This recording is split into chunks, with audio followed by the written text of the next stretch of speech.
NGOs face a new wave of criminalization.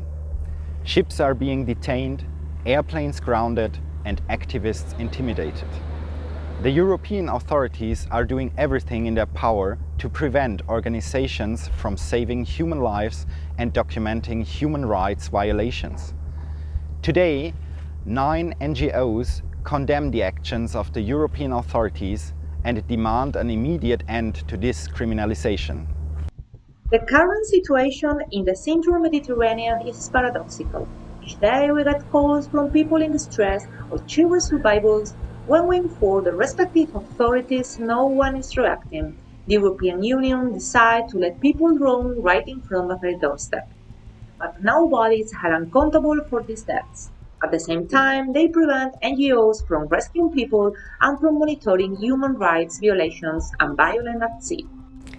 The people we rescue are often in an unstable or even critical condition, severely dehydrated, hypothermic, or suffering the effects of exposure to fuel and to the elements from their time at sea. Many bear scars of physical or psychological abuse, or are wounded with traumatic injuries or burns sustained during their dangerous journey. The ship's clinic and MSF team on board provide an emergency response, allowing us to treat the most urgent cases. But, like an ambulance, this is only a short-term solution. Our patients need to be transported to land as soon as possible so they can access the medical care that everyone deserves. Once again, the Italian government decided to block our ship Mare Ionio in the port of Pozzallo by refusing to allow a rescue team on board. By denying embarkation only to our rescue team, their intentions are finally revealed. They are trying everything they can to hinder rescue activities and cause more death at sea. Mare Ionio is the 5th asset of the European civil fleet that's been neutralized by the Italian government over the past 3 months.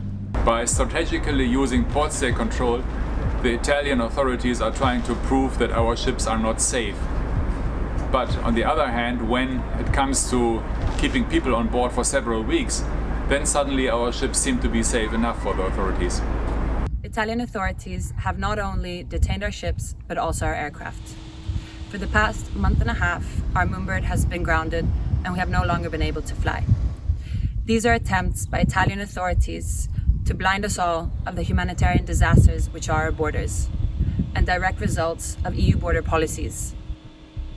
In April, while we were on our way to our shipyard in the Basque Country, we received a message of a boat in the Maltese search and rescue zone.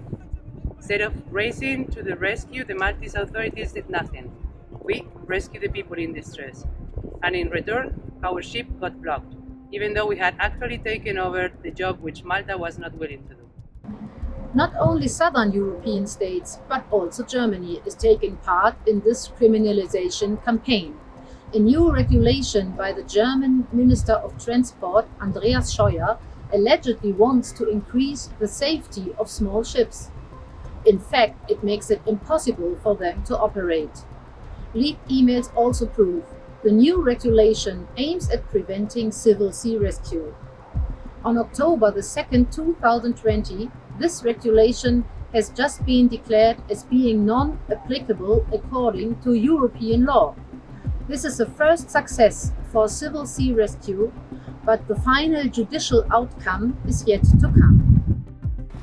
On September 5th, the Greek police detained and violently intimidated our crew. Shortly after, Moria burned down and the whole dimension of the governmental failure became visible. People were left on the streets for days, while NGOs and activists were prevented to provide the desperately needed essentials like water and food. This harassment and criminalization of solidarity structures is unacceptable.